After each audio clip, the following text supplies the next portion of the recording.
નમસ્કાર દર્શક મિત્રો, હું છું દર્શના જોશી. તમે જોઈ રહ્યા છો લોક સામના ન્યૂઝ.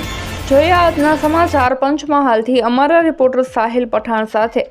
રાજ્યમાં પ્રાકૃતિક ખેતીને વધુ વેગ આપવાના ઉદ્દેશ સાથે આજે વડોદરાના વરણામા ખાતે આવેલા ત્રિમંદિર ખાતે એક દિવસીય વિશેષ તાલીમ શિબિરનું આયોજન કરવામાં આવ્યું.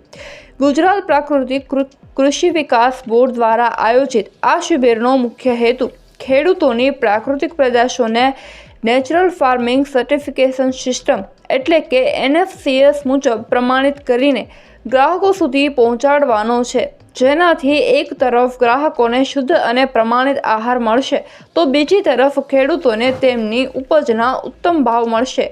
વડોદરા સંયુક્ત ખેતી નિયામક શ્રી MM પટેલના માર્ગદર્શન હેઠળ યોજાયેલી આ શિબિરમાં મધ્ય ગુજરાતના 7 જિલ્લા વડોદરા, પંચમહાલ, મહીસાગર, છોટાઉદેપુર, ભરૂચ, દાહોદ અને નર્મદાના કૃષિ વિભાગ, બાગાયત, આત્મા અને ગુજરાતના પ્રાકૃતિક કૃષિ વિકાસ બોર્ડના 350થી વધુ અધિકારીઓ અને કર્મચારીઓ ઉપસ્થિત રહ્યા હતા.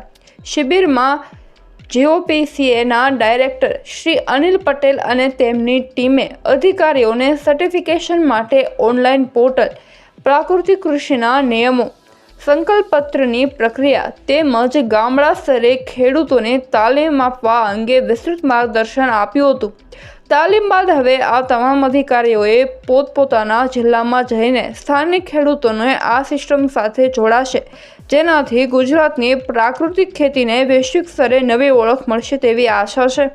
ફરી મળીશું એક નવા સમાચાર સાથે. ત્યાં સુધી જોતા રહો લોક સામના ન્યૂઝ.